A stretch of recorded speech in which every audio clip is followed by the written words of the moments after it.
Hello बच्चों, मैं प्रिया Rathore without ई। बस नाम सुन सुन के बोर हो गए मैम, रोज रोज मत बोला करो, ऐसा ही कुछ सोच रहे होंगे। आज मैं लेकर आई हूँ आपके लिए L6 जो कि है प्राणी जगत, यानी कि चैप्टर नंबर 4 क्लास 11th। अगर आप भूल गए हो कि आप कौन सी क्लास में हैं तो मैं थोड़ा थोड़ा याद कराती रहती हूँ आपको रोज। जैसे कि आपको पता है चैप्टर फ्लो हमारा कुछ ऐसा है, और आज हम जो संघ पढ़ने वाले हैं वो पढ़ने वाले हैं प्लेटीहेल्मिन्थेस यानी कि चपटे कृमि। ठीक है, प्लेटीहेल्मिन्थेस और उसके सामान्य लक्षण क्या है। प्लेटीहेल्मिन्थेस तो देखिए नाम में आपको जैसे बताया था, पॉरीफेरा मतलब पॉर जैसा जिसमें छेद हो, सिलेंट्रेटा जिसमें सिलोम होती है, उसको सिलेंट्रेटा, सिलोम मतलब गुहा होती है, हालांकि वो गुहा असली नहीं है, नकली गुहा है दिखावे की, हम जिससे सिलोम कहते हैं वैसी वाली सिलोम नहीं है। उसके बाद हमने पढ़े टीनोफोरा जो कि बहुत छोटा संघ था। आज हम पढ़ने वाले हैं प्लेटीहेल्मिन्थेस, प्लेट लाइक। प्लेटी का मतलब प्लेट लाइक मतलब चपटे, ऐसे जीव क्या हैं, चपटे हैं। इनकी बॉडी में 3D व्यू नहीं है, एकदम चपटे से पड़े रहेंगे रोटी जैसे, है ना, फ्लैट से, इसीलिए इनको फ्लैट वर्म यानी कि चपटे कृमि भी कहा जाता है, यानी कि फ्लैट वर्म कहा जाता है। और नाम से आप याद रखेंगे तो एक कैरेक्टर तो आपको यहाँ याद हो गया कि ये कैसे हैं, चपटे हैं। बाकी क्या देख लेते हैं। सबसे पहला कैरेक्टर कहाँ रहते हैं यही देखना है, उसके बाद कैसा शरीर है, वही कहानियां वही पुरानी रहेंगी, बस आपको उसमें ऐड करते जाना है। और कुछ स्पेशल कैरेक्टर अगर आते हैं तो वो ध्यान में रखने हैं। सामान्य लक्षण क्या है, इस संघ के सामान्य लक्षण निम्नलिखित है। सबसे पहला आवास, कहाँ रहते हैं ये। इस संघ के अधिकांश प्राणी मुख्यतः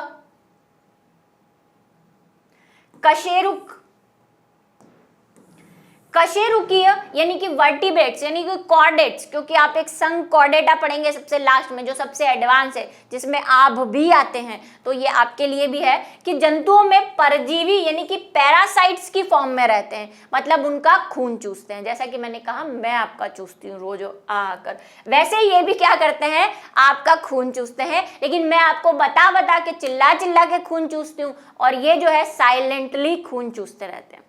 ठीक है, तो ये इनका आवास है, यानी कि आप ही हो इनके अगले शिकार। इसके बाद सम्मिति कैसी है इनकी, जिसमें हम कहते हैं कि ऐसी कौन सी काट जिससे इनको दो भागों में विभाजित किया जा सके, तो इनका शरीर द्विपार्श्व सम्मिति है। अभी तक हम अरीय सम्मिति पढ़ते आ रहे थे, जिसमें हमने कहा था कि उनका शरीर क्योंकि बॉल जैसा या स्फीयर ऐसा होता है, इसीलिए किसी भी काट से उनको दो भागों में बांट सकते हैं। यहाँ पे कैसा है, द्विपार्श्व सम्मिति, जिसका एग्जाम्पल जब हमने लेक्चर 1 लिया था तब मैंने आपको इंसेक्ट बताए थे, साथ में अब एक और आ गए हैं प्लेटीहेल्मिन्थेस, और भी है भाई, एग्जाम्पल तो समझाने के हिसाब से एक दे दिया था। प्लेटीहेल्मिन्थेस को अगर आप देखेंगे तो प्लेटीहेल्मिन्थेस का एक मेंबर मैं आपको बना के बताती हूँ, ऐसा होता है। मैम आप तो सुराही बना रही हैं, हाँ ये सुराही जैसे ही है, ठीक है। और तो इनका क्या है, एक काट से मतलब अक्ष से गुजरने वाली, किसी भी अक्ष से गुजरने वाली अगर आप लाइन खींचेंगे तो ये दो भागों में बट जाएंगे, समान भागों में। देखो दो भाग में समान वर्ड यूज करना बहुत जरूरी है, समानता का भाव तो आपको रखना ही पड़ेगा। तो दो भागों में बट जाएंगे, और जैसा कि मैं बता चुकी हूँ कि अगर आप आधा लेंगे, आधे पे आप ढक दे और इधर मिरर रखें तो आपको लगना चाहिए कि पूरा के पूरा प्राणी हमें कांच में दिख रहा है, उसको बोलते हैं मिरर इमेज यानी कि दर्पण प्रतिबिंब। ठीक है, तो ऐसा दिखना चाहिए। जैसे आपका भी मैंने एग्जांपल लिया था, आप भी कैसे हैं, द्विपार्श्व सम्मिति। आपको आधा आधा बांट दें तो दोनों पार्ट जो है वो बराबर हो जाएंगे, क्योंकि आपके अंदर वाला स्ट्रक्चर में भी एक एक पैर है, इधर एक लंग है, इधर एक लंग है, इधर एक किडनी है, इधर एक किडनी है, पेट जो है वो आधा आधा हो जाएगा। ठीक है, तो ये भी कैसे हैं, द्विपार्श्व सम्मिति यानी कि बाइलेटरल सिमेट्री इनके अंदर प्रेजेंट है। नेक्स्ट है शरीर संगठन, बॉडी ऑर्गेनाइजेशन कैसा है इनका। जब हम पॉरीफेरा से शुरू हुए थे तो हमने मल्टी सेलुलर यानी कोशिकी, बहुकोशिकी से शुरू किया था। उसके बाद हम सिलेंट्रेटा में आए तो थोड़ा थोड़ा टिश्यू जो है वो बनना शुरू हुआ। उसके बाद हमने टीनोफोरा में पढ़ा कि वहाँ पे अंग बनना शुरू हो गए हैं, यानी अंग से अंग तंत्र भी बन गए हैं, तो ये उनसे भी एडवांस है, इनमें भी अंग तंत्र होंगे। इसमें शरीर अंग तंत्र का शरीर संगठन यानी कि organ level of body organisation कैसा है, ऑर्गन सिस्टम आ गए हैं। इसमें क्या आ गए हैं, ऑर्गन सिस्टम।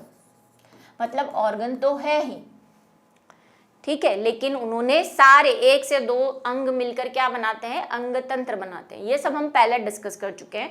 तो इनमें अंग तंत्र बनना शुरू हो गए, मतलब इनमें कुछ पाचन तंत्र भी होगा, श्वसन तंत्र भी होगा, उत्सर्जन तंत्र भी होगा, excretory system, digestive system, respiratory system. हालांकि सारे नहीं है लेकिन कुछ कुछ है, ठीक है भाई। सारे इनको दे देंगे तो अभी हमें कॉर्डेटा तक जाना है, सबको बांटना पड़ेगा ना इक्वली, ठीक है। जनन तंत्र, जो जनन स्तर है वो कैसा है भाई, ट्रिप्लोब्लास्टिक की शुरुआत हो चुकी है पिछले वाले टॉपिक से ही। तो ये कैसे हैं, जैव विकास के आधार पर ये प्रथम त्रिस्तरीय ट्रिप्लोब्लास्टिक जंतु है। टीनोफोरा अगर आपको याद है पिछला वाला, तो हमने कहा था वहां पे एक्टोडर्म है, एंडोडर्म है और बीच में मीजोग्लिया बनना शुरू हो गई है। मतलब वहां से मीजोडर्म आगे बनेगी, इसकी जानकारी हमें मिल चुकी है और हमें शक होने लगा था। और अब जब हम प्लेटिहेल्मिन्थेस पर आए तो हमें पता चल गया है कि इसमें त्रिस्तरीय है, मतलब तीनों डर्म है इसमें, एक्टोडर्म भी है, एंडोडर्म भी है और मीजो भी है।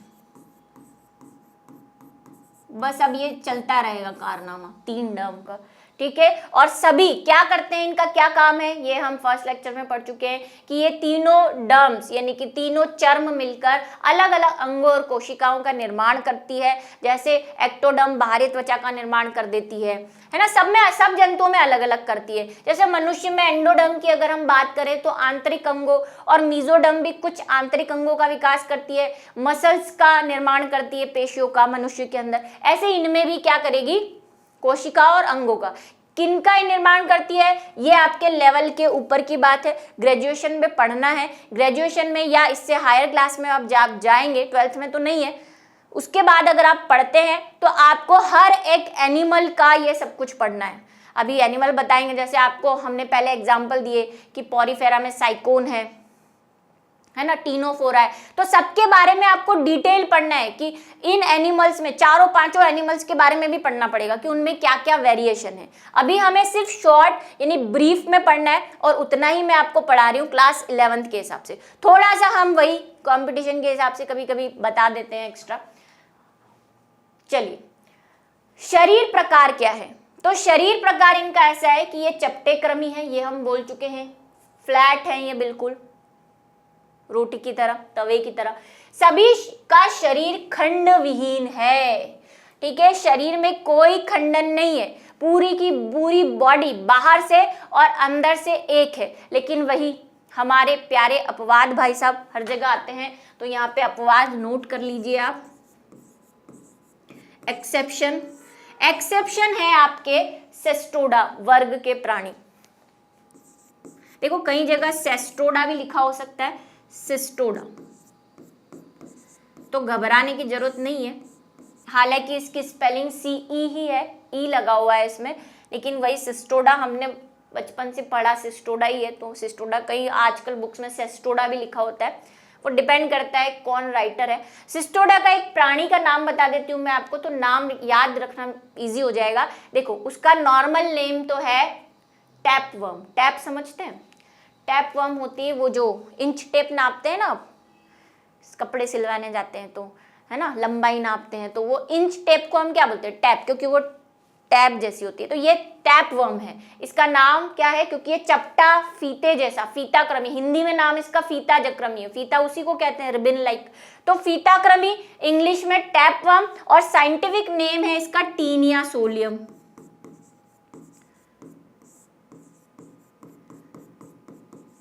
भाई साइंटिफिक नेम याद करने की कोशिश करें तो बहुत आपका भला होगा आगे भविष्य में। जिन के मैं बताती जा रही हूँ कम से कम उनके, क्योंकि ये इंपॉर्टेंट है। जैसा कि मैंने कहा आपको प्रैक्टिकल में हर एक एनिमल को दिखाएंगे, स्पेसिमेन दिखाएंगे वहाँ पे, और आपको उसको पहचानना है, उसके बारे में उसका क्लासिफिकेशन लिखना है कि वो किस में आता है, प्लेटिहेल्मिन्थेस का है, उसका क्लास लिखनी है, उसका ऑर्डर लिखना है, और उसके बाद आपको पहचान के उसके कुछ कैरेक्टर्स भी लिखने हैं, कॉमन नेम भी लिखने हैं। प्रैक्टिकल में बहुत कुछ काम करने हैं। थ्योरी में तो ब्रीफ है, प्रैक्टिकल थोड़ा सा वैरायटी है वहां पे, ठीक है। तो इसलिए थोड़ी सी हेल्प आपकी थ्योरी के साथ साथ प्रैक्टिकल की भी हो जाए, ऐसी कोशिश मेरी रहती है। देह भित्ति, देह भित्ति कैसी है इनकी? इनके शरीर का आवरण कोमल है, बेचारे सॉफ्ट है बिल्कुल। बताओ, सॉफ्ट कह रहे हैं, दूसरों को बीमारियां फैला रहे हैं, खुद सॉफ्ट है। इस पर पक्षमाभ उपस्थित या अनुपस्थित होते हैं। भाई किसी में पक्षमाभ होंगे, किसी में नहीं होंगे, दोनों तरह के, ठीक है। नेक्स्ट ले लेते हैं, देह गुहा सिलोम। सिलोम जो है ये अगुही है। जब हमने टाइप ऑफ सिलोम्स पढ़े थे, यानी कि गुहा के प्रकार पढ़े थे, तो हमने 3 प्रकार पढ़े थे, एक अगुही, एक सूडो सिलोमेट, जिसका हिंदी में हम बोल सकते हैं कि कूट गुहा जिसको बोलते हैं, ठीक है, और इंग्लिश में जो है थर्ड वाली सिलोम, जिसको प्रगुही बोलते हैं। अगुही, कूटगुही, प्रगुही, यानी कि जो है ए सिलोमेट, सूडो सिलोमेट और ट्रू सिलोमेट। तो हमने सूडो सिलोमेट में एनेलिडा पढ़ा था, जो कि अब आने वाला है, और अगुहा में हमने एग्जाम्पल लिया था प्लेटीहेल्मिन्थिस का। पता नहीं आपको याद रहता है या नहीं।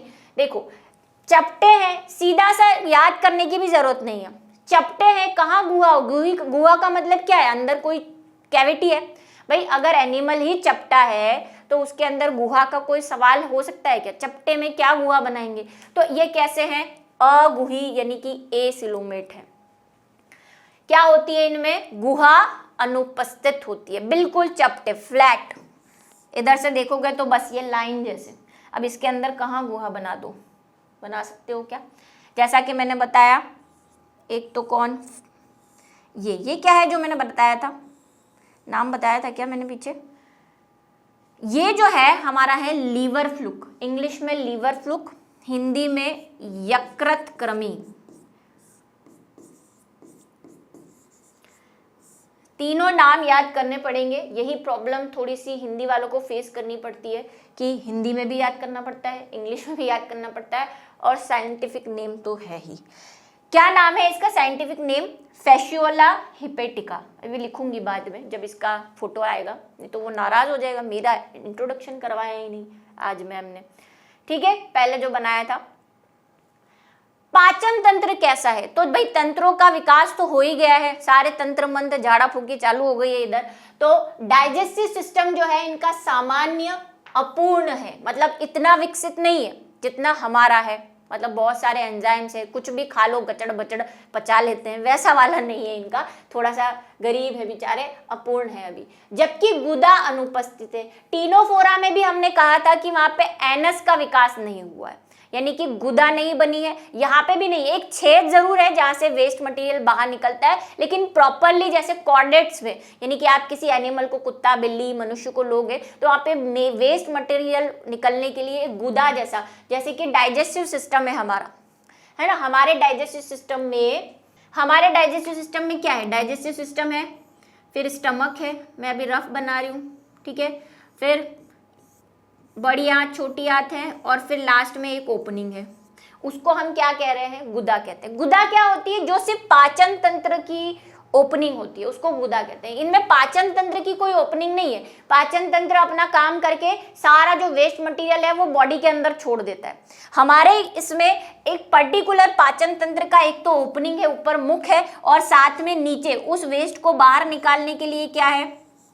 उस वेस्ट को बाहर निकालने के लिए भी ओपनिंग है जो सीधा शरीर से बाहर जाती है। आप ऐसे सोच सकते हैं कि एक घर है, उसमें ड्रेनेज सिस्टम है ना, नालियों का कनेक्शन है कि सारे बाथरूम की है ना, किचन की सारी नालियाँ इकट्ठी होती है और फिर एक बाहर निकाल दी जाती है, एक कॉमन नाली होती है, ठीक है। यहाँ पे हमारे इसमें क्या है? सिर्फ डाइजेस्टिव सिस्टम की एक कॉमन नाली है, मतलब किचन की भी बाहर निकल रही है, बाथरूम की भी बाहर निकल रही है, ऐसे बाहर निकल रही है। और इनमें क्या होता है? जो भी वेस्ट होता है वो शरीर के अंदर ही छोड़ दिया जाता है, बाकी जो उत्सर्जन तंत्र है फिर वो अपना काम करता रहेगा, उसको जो बाहर निकालना है निकाले, रखना है तो रख ले, तेरी मर्जी, ऐसे, ठीक है। तो इसमें कोई गुदा नहीं है फिक्स, वो ओपनिंग है जहां से सारा मटेरियल बाहर निकल रहा है। हमें देखो यूरिन निकलने के लिए अलग है जिसको हम मूत्र छिद्र कहते हैं, और गुदा अलग है, इसमें एक ही है इसलिए उसको गुदा नहीं कह सकते, सबका कॉमन, ठीक है।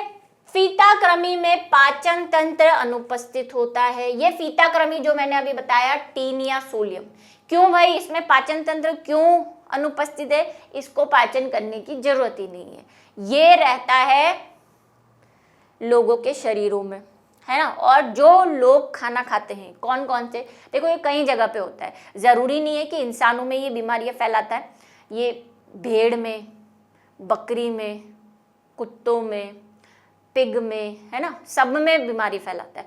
तो जिसकी भी इंटेस्टाइन में ये रह रहा है वहां से क्या करता है, वही वो जो खाना डाइजेस्ट करते हैं, जैसे आपके अंदर एक पर्टिकुलर पाचन तंत्र है, सारे दूसरे जितने भी एनिमल्स है जो मैंने नाम लिए उनका भी एक पाचन तंत्र है, वो खाते हैं पचाते हैं, ये भाई साहब उधर से अवशोषित कर लेते हैं। इनको पाचन तंत्र की जरूरत ही नहीं, इनको अपने आप जो मिल रहा है खाना मिल रहा है, ठीक है।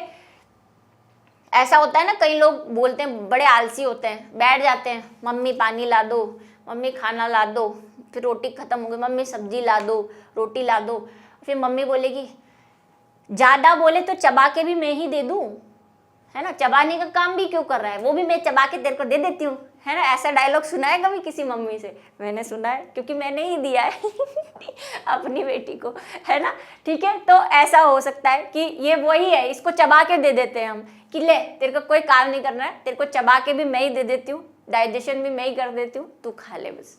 श्वसन, श्वसन कैसा है इसमें श्वसन सामान्य शरीर पृष्ठ से विसरण द्वारा होता है। विसरण हम पढ़ चुके हैं, अभी तक कितनी बार पढ़ चुके हैं कि सरफेस से क्या होगा, गैसों का एक्सचेंज होता है जिसे हम विसरण कहते हैं।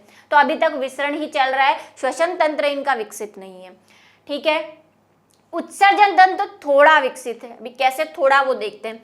इनका उत्सर्जित तंत्र नलिका सदस्य ज्वाला या शिखा कोशिकाएं, ये हाईलाइट कर दिया है मैंने, और स्पेशलिटी आ गई है इस संघ की।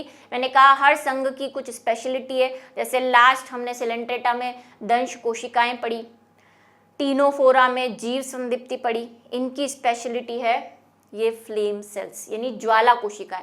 तो आप बोलोगे क्या इसमें ज्वाला जलती है? नहीं, इनका स्ट्रक्चर ऐसा है कि ऐसा लगता है कि फ्लेम लग रही है, अभी बताएंगे इसको। इन्हें आदि वृक्र यानी कि प्रोटोनेफ्रिडिया कहते हैं। देखो जो विकसित जंतु है ना, अगर आपने थोड़ा सा हमारा मनुष्य का 10th में आया था, थोड़ा सा उसकी तरफ ध्यान दिया हो, इग्नोर ना किया हो, तो वहाँ पे हमने पढ़ा कि हमारी किडनी में नेफ्रीडिया होते हैं, है ना, जो फिल्टर का काम करते हैं। तो अभी इनमें नेफ्रीडिया पूरे नहीं बने, अब नेफ्रीडिया के पहले वाला सा कोई स्ट्रक्चर है तो हम उसे क्या कह देंगे, आदि नेफ्रीडिया, मतलब नेफ्रीडिया वृक्क की शुरुआत हुई है, यहाँ पे पूरे वृक्क बने नहीं है, ठीक है, इसीलिए इसको प्रोटोनेफ्रिडिया कहते हैं, या फिर सोलेनोसाइट भी कहते हैं। सारे नाम याद नहीं रखने, आपको जो इजी लगे वो रख लो, ये वही एक्स्ट्रा ज्ञान उड़ेलना वाला कहानी है। अमोनिया, अभी तक देखो सब में उत्सर्जी पदार्थ अमोनिया ही आया हुआ है, याद करने के तरीके हैं। अभी तक हमने अमोनिया के अलावा किसी दूसरे उत्सर्जी पदार्थ का जिक्र नहीं किया है, मतलब प्लेटी एलिमेंट तक जो है उत्सर्जी पदार्थ कौन रहेगा, अमोनिया रहेगा। आ जाइए, वही स्पेशलिटी, हर स्पेशलिटी को मैंने ऐसे वाइट करके आपको समझा दिया, जैसे दंश कोशिकाओं में भी हमने वाइटिश कर दिया था, उसको अलग से शो कर दिया था कैरेक्टर को, यहाँ पे भी अलग से शो कर दिया है, ताकि आप, एक होता है ना कुछ चीज़ें हमें देखी हुई याद रहती है, जैसे मेरे साथ कई बार होता है, मुझे कोई चीज़ याद नहीं आती, और आपने भी क्लास में देखा होगा, मैं जब कुछ आपको पुराना याद कराती हूँ तो बोलती हूँ इस साइड लिखा हुआ था, है ना, इस साइड नीचे लिखा हुआ था, ऐसे मुझे इमेजिनेशन होती है कि बुक में इस साइड पेज पे ऊपर कुछ लिखा हुआ था, ऐसा याद रहता है मुझे। तो ये जो चीज़ें हैं ना, ये आपको याद करने में थोड़ी सी हेल्प करती है कि हाँ ब्लैक बोर्ड पे मैम ने प्लेटी एलिमेंटिस के ऊपर ज्वाला कोशिकाएं लिखा था, ऐसे कुछ हाईलाइट किया था। तो क्या है ये ज्वाला कोशिकाएं, इसका स्ट्रक्चर भी बनाएंगे। ज्वाला कोशिकाएं चपटे क्रमियों में, जैसे यकृत क्रमी, यकृत क्रमी मतलब वही लिवर फ्लूक, फैसियोला हिपेटिका, फीता क्रमी यानी टीनिया सोलियम, उत्सर्जन व जल संतुलन या परासरण नियंत्रण हेतु ज्वाला कोशिकाएं पाई जाती हैं। इनकी संरचना में कोशिकाएं यानी कि एक तो होती है सेल बॉडी यानी कोशिकाएं, और कोशिकाओं का प्रमुख अंडाकार भाग है। दो स्ट्रक्चर है इसमें, एक तो मेन सेल बॉडी है और एक अंडाकार भाग है, अभी बनाएंगे, जिसे शिखाकाय या फ्लेम बॉडी या फ्लेम सेल्स कहते हैं। अब बनाते हैं फ्लेम सेल्स। अच्छा, कई बच्चे मुझसे पूछते हैं कि मैम आप ये जो डायग्राम बनाते हो ये हमें बनाने हैं क्या? बनाने हैं। मैम तो क्या रफ में बनाती है, आपको थोड़ा सा ढंग से बनाना है। मेरे पास तो टाइम की कमी है ना, इरेजर लगा के थोड़ी ना बना सकते हैं। ये देखो, ये जो पूरा है ये फ्लेम सेल का आउटर स्ट्रक्चर है। अंदर इसके क्या है, एक गुहा है। इसको व्हाइट से, अच्छा येलो से बना देते हैं। ऐसी गुहा है ये।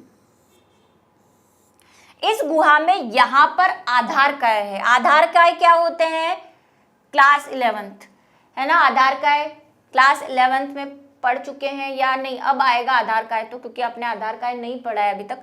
अब जो नेक्स्ट टॉपिक आएंगे सेल वाले वो पढ़े हैं आपने। यहाँ पे क्या होता है? आधार काय, बेसल बॉडी जिसको कहते हैं, जो हमने किस में पढ़ी थी? ग्राम नेगेटिव और ग्राम पॉजिटिव में पढ़ी थी कि बेसल बॉडी होती है। तो ये है आधार काय।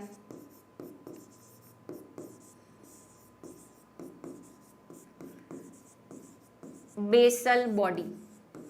इन बेसल बॉडी से कशाब निकलते हैं ऐसे।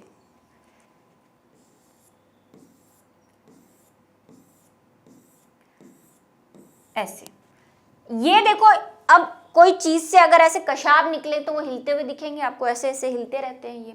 इन हिलने की वजह से, और अगर आप ये वाला इसका स्ट्रक्चर देखोगे तो आपको लगेगा कि भाई वो आग जब जलती है, लौ जलती है, तो उसमें से ऐसे फ्लेम हिलती है ना। फ्लेम का मतलब ज्वाला कैसे हिलती है, ऐसे ऐसे ऐसे ऐसे हिलती है ना। तो इसके ये कशाब और ये ऐसे ऐसे हिलते रहते हैं। तो वैज्ञानिक को ऐसा लगा कि भाई जलती हुई ज्वाला जैसे झलक रही हो, तो उन्होंने उसको क्या नाम दे दिया? ज्वाला कोशिकाएं या फ्लेम सेल्स नाम दे दिया। क्या क्या है इनमें? एक तो ये हो गया इसका आधार काय, ये हो गए इसके कशाब, ठीक है। ये इसका जो निचला वाला हिस्सा है, इसको आप बोल सकते हैं कि यहाँ से, मतलब सब जगह से तो उत्सर्जी पदार्थ आते हैं और यहाँ पे आके एक नली के द्वारा निकल जाते हैं, जिसको बोलते हैं उत्सर्जी नली। उत्सर्जी नलिका।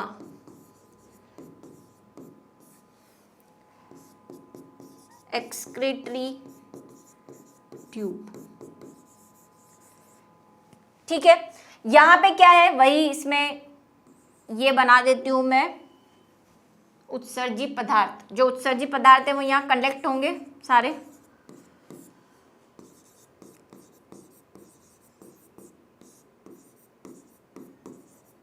ये पूरी क्या है, ये जो सेल बॉडी बोल रहे हैं ना, ये पूरा कोशिका है। ये यहाँ से यहाँ तक का पूरा पार्ट जो है वो सेल बॉडी है, यानी कोशिकाएं हैं, ठीक है। और ऊपर वाला पार्ट जो है वो है फ्लेम सेल्स, यानी कि शिखाकाय।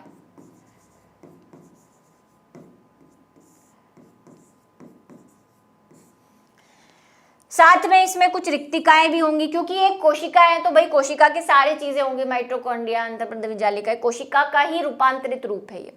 अब ये अकेली एक फ्लेम सेल है। अगर हम इसको उस एनिमल की बॉडी में देखना चाहें, जैसे मैं आपको वही फेशियोला हिपेटिका की बॉडी में ही बता देती हूँ,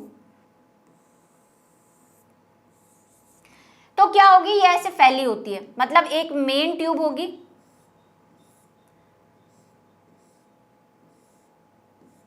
इस मेन ट्यूब से और छोटी छोटी नलिकाएं इस तरह से, और छोटी छोटी नलिकाएं। अब मैं सारी जगह नहीं बना रही, बस आपको समझाने के लिए 2-3 जगह बना देती हूँ। देखो ऐसे जाल फैला हुआ, ये कौन सी नलिका है? ये वो उत्सर्जी नलिका है, ये इसकी उत्सर्जी नलिका है। फिर ये नलिकाएं जाके इनमें खाली हो जाएंगी, फिर ये आगे जाके इस मेन वाली में खाली हो जाएगी, और फिर ये मेन वाली जो है वो नीचे निकल जाएगी। ये आपको याद नहीं रखना है, आप चाहे तो ये चित्र बना सकते हैं। आपको सिर्फ फ्लेम सेल का चित्र याद रखना है, डायग्राम याद रखना है, क्या होता है वो याद रखना है, कैसे जाती है कैसे आती है वो आपके सिलेबस में नहीं है, बस आपको थोड़ा सा आइडिया देने के लिए बना रही हूँ। अब यहाँ पे होती है फ्लेम सेल। आपको ऐसा नहीं लगे कि ये पूरे बॉडी के अंदर प्रेजेंट है एक ही से और यहाँ से निकल जाता है, ये बहुत सारी है, अनगिनत। ये देखो ये फ्लेम सेल हो गई जो अब मैं ग्रीन बना रही हूँ, ऐसी बहुत सारी होंगी।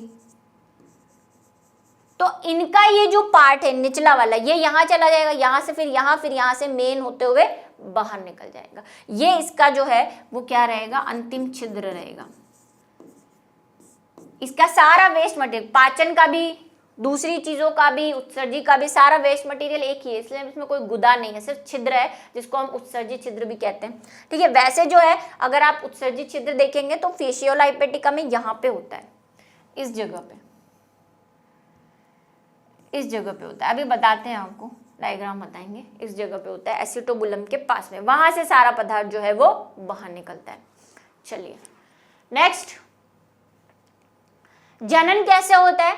तो ये जंतु सामान्य रूप से उभयलिंगी है, मतलब नर व मादा दोनों एक ही शरीर में है, लेकिन उसके बाद भी इनमें जनन अंग जो सुविकसित है, लेकिन जनन क्रिया जो है वो कैसी है? आंतरिक है।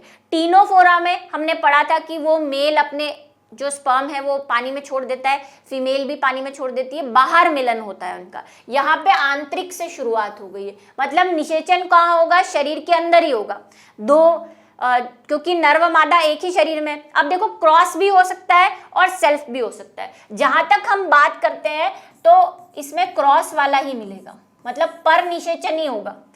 दोनों है, एक ही शरीर में नर भी है मादा भी है, लेकिन वो नर और मादा अपने कोशिकाओं को या अपने युग्मक को नहीं मिलाते। नर जो है वो किसी दूसरे फेशियोला हिपेटिका के पास जाएगा, चिपकेगा और अपने स्पर्म जो है उसको डोनेट कर देगा, दे देगा, और फिर वहां पे मिलन होगा। जबकि उसके पास घर में ही एक मादा है, लेकिन वो बोलते हैं घर वाली बाहर वाली वाला केस, कि घर में उसके पास है एक फीमेल, लेकिन वो कहाँ जा रहा है? दूसरी फीमेल से अपना निषेचन करने या क्रॉस फर्टिलाइजेशन करने जाता है।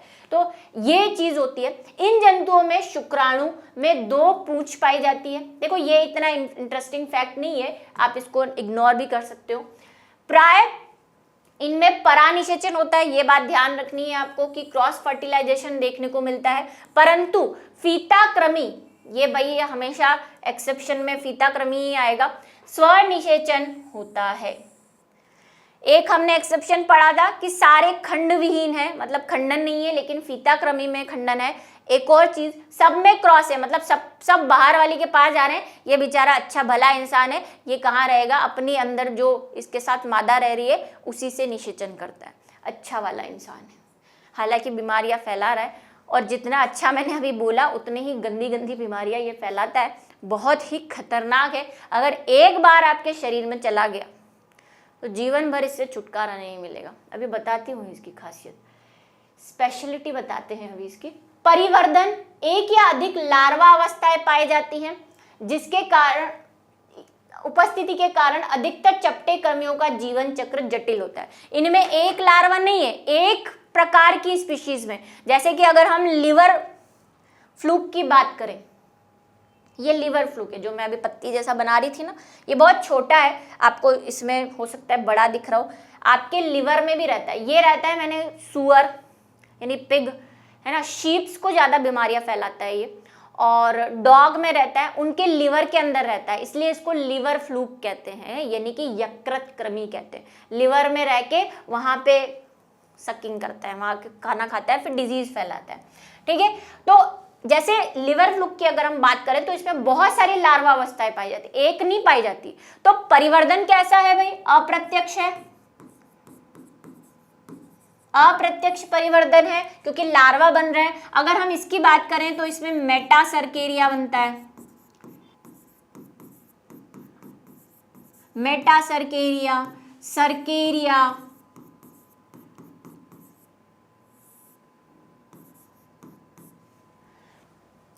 ठीक है, 5-6 टाइप के लार्वा बनते हैं। इसके भी नाम आप चाहे तो याद रखें, आपके ऊपर है, ना रखें तो वो भी चलेगा। ठीक है, तो बहुत सारे टाइप के लार्वा बनते हैं। जैसा कि मैंने कहा ये लिवर फ्लूक है, इसका नाम हम बता देते हैं फेशियोला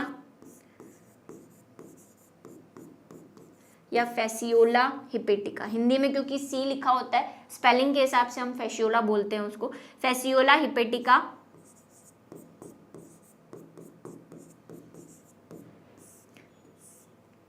फेशियोला इसका नाम है, हिपेटिका, हिपेटिका बोलते हैं यकृत को, लिवर को, इसीलिए इसके पीछे जो सफिक्स लगा हुआ है वो हिपेटिका, क्योंकि ये लिवर में रहता है। इसका हिंदी नाम मैं आपको बता चुकी हूँ, लिवर कृमि। लिवर के अंदर ये रहता है और डिजीज फैलाता है ना। लिवर के साथ, लिवर के अंदर पड़ा रहेगा और वहाँ पे सारा खून वून जो भी डाइजेस्टिव जूस है उसको सिक्रीट कर लेगा, धीरे धीरे उसका पेट खराब हो जाएगा, इंटेस्टाइन वीक हो जाएगी, जिसमें भी ये रह रहा है। मैंने कहा पिग में भी रहता है ये, है ना, भेड़ में भी रहता है, बकरी में भी रहता है। और कैसे फैलता है ये? कंटामिनेटेड वाटर से, मतलब अगर वो किसी पानी के तालाब में है और वहाँ से आपने क्या कर लिया है, आपने मतलब इन द सेंस कि इन जो एनिमल्स है उन्होंने पानी पी लिया है, तो उससे ये क्या हो जाता है, दूसरों में चला जाता है। इसके बहुत सारे होस्ट होते हैं, मतलब अलग अलग में रहता है, कभी शिप में रहता है, कभी पिग में रहता है, अलग अलग जगह। इसकी जर्नी खतरनाक है भी, एक पे टिकता नहीं है। तो ये देखिए, ये है हमारा लिवर फ्लूक।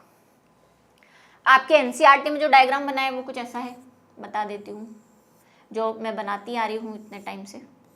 ये यहाँ पे इसकी एसिडेबुलम होती है, मतलब एक रिंग होती है जो इसको चिपका के रखती है। देखो लिवर में रह रहा है तो ये तो ब्लड के बहाव में बह जाएगा, तो इसको चिपकना होता है कहीं, है ना, पकड़ के रखना होता है, वरना ब्लड जा रहा है, फ्लूइड जा रहे हैं तो उसके साथ ये तो बह जाएगा। तो बहने के लिए बह नहीं पाए, इसके लिए इसके पास क्या होते हैं, सकर्स, चूषक। इसमें इस वाले चूषक को एसिटोबुलेरिया कहते हैं, ठीक है। और ऊपर भी एक होता है रिंग लाइक, सब में होता है। जितने भी इस ग्रुप के मेंबर्स हैं जो कि पैरासाइट है, उन सब में सकर्स हैं, हुक है, ताकि वो जहाँ पे चिपके हैं या जहाँ पे है वहाँ पे चिपक सके, बह के निकल ना जाए, ठीक है। ऐसे फीताक्रमी में भी है, यानी टैपवर्म, टीनिया सोलियम में भी है। आओ मिले हम टीनिया सोलियम से। ये टीनिया सोलियम है, आपको दिख रहा है, और ये वो आपके बुक में भी है पिक्चर। और ये जितनी लेंथ आपको दिख रही है उससे कई गुना लंबा है। ये मनुष्यों में भी डिजीज फैलाता है। मनुष्य में जो डिजीज फैलाता है उसको टीनियासिस कहते हैं, और वही दूसरों में भी फैलाता है। ये क्या करता है, वही हमारी इंटेस्टाइन के अंदर रहता है, मतलब पाचन तंत्र के अंदर रहता है। इसमें भी सकर्स हैं, इसमें तो 4-5 जोड़ी अलग अलग प्रकार के सकर्स हैं। इसमें आपको 2 ही दिख रहे हैं, वही आप जब प्रैक्टिकल में पढ़ेंगे तो इसका खतरनाक सा मुंह दिखाया जाएगा आपको, जो मैं आपको दिखा देती हूँ। देखो 3 तो ये रहे और एक पीछे होता है, चौथा 4 सकर तो ये होते हैं, एक सकर यहाँ पे होता है हुक, और 2 ये दिख रहे हैं। बहुत सारे 4-4, 5-5 सकर्स होते हैं इसको पकड़े रखने के लिए, कि हमारे इंटेस्टाइन के अंदर ये हुक डाल के बैठा रहता है, ताकि जो खाना निकल रहा है, क्योंकि वेस्ट मटीरियल पॉटी वॉटी जाओगे तो उसके साथ ये बाहर नहीं निकल जाए। निकलता भी है ये, लेकिन क्या निकलता है, देखो ये आपको पार्ट्स दिख रहे हैं, इसके खंड। ये खंड क्या होते हैं, ये ऊपर वाले तो नए खंड होते हैं, नीचे वाले खंड जैसे जैसे पुराने होते जाते हैं ना, ये इसकी बॉडी से अलग होते जाते हैं, और बॉडी से अलग होते जाएंगे और क्या होते जाएंगे, आपकी जो वेस्ट है, पॉटी है, उसके साथ बाहर निकलते जाते हैं। फिर जब आपकी पॉटी अगर कोई सुअर यानी कि पिग या कोई भी एनिमल खा लेता है तो फिर ये उसके अंदर पहुंच जाते हैं। और ये है वो डरावना डायग्राम जो शायद आपको डरा दे, ये आपकी इंटेस्टाइन, ठीक है। और इसमें देखिए ये टीने, ये काफी लंबा है, आप दिख रहा है आपको, ये यहाँ से भी छुपा हुआ है और उधर से भी अंदर तक फैला हुआ, बहुत ही लंबा। मतलब आप बोल सकते हैं 5 से 6 मीटर तक लंबा हो सकता है। 5 से 6 मीटर सोच पा रहे हैं कितना है, 5 से 6 मीटर सोच पा रहे हैं कितना है, हमारी इंटेस्टाइन की लंबाई 5 से 6 मीटर है, सोचो आप। और वही धीरे धीरे ये क्या करता है, अपने ये सेगमेंट है जो इसको खंड है, इसको निकालता रहता है, पुराने होते जाते हैं, और सालों साल, मतलब हो सकता है कि अगर आपको बचपन में हो गया है तो जब तक आप मरेंगे नहीं, ये आपके अंदर ही रहेगा। बहुत टफ है इसको बाहर निकालना। और ये क्या करता है, वही हमारे डाइजेशन जूस वूस पीता रहता है, फिर हमको डायरिया हो जाएगा, खून की कमी हो जाएगी, खून भी सक करता है, एनीमिया हो जाएगा, हमें सर दर्द और हेडेक, ब्रेन, और धीरे धीरे सब पे इफेक्ट करने लग जाएगा। आपको पोषण ही प्रॉपर नहीं मिल रहा, सारा पोषण तो ये खा रहा है, ठीक है। तो इसकी 2 क्वालिटीज हमने पढ़ी कि एक तो इसमें खंडी भवन मिल रहा है जो कि दूसरे फ्लैटवर्म में नहीं मिल रहा, यानी कि प्लेटिहेल्मिन्थेस में नहीं मिल रहा। दूसरा इसमें स्वनिषेचन है, यानी कि सेल्फ फर्टिलाइजेशन है। देखो इसका भी एक कारण है, भाई ये कहाँ रह रहा है, स्टमक में रह रहा है। अब एक रह रहा है, एक ही काफी है आपको बीमार करने के लिए, दूसरा इसको कहाँ मिलेगा, तो फिर इसने अपना रास्ता ढूंढ लिया कि वाह ठीक है, मेरे पास जो मादा है उसी से फर्टिलाइजेशन, अभी दूसरा कहाँ ढूंढने जाऊं, ठीक है। तो ये इस टाइप से। चलिए, तो इसी के साथ आज के हमारे जो प्यारे प्यारे कौन? प्लेटीहेल्मिन्थेस जो हमें बीमारियां फैला रहे थे, उसके बारे में आज हमने 2 एनिमल्स एग्जाम्पल आपके लिए बहुत है, एक टीनिया सोलियम, एक फेशियोला इफेटिका, बहुत है याद करने के लिए, बाकी प्रैक्टिकल है ही आपके लिए याद करने के लिए।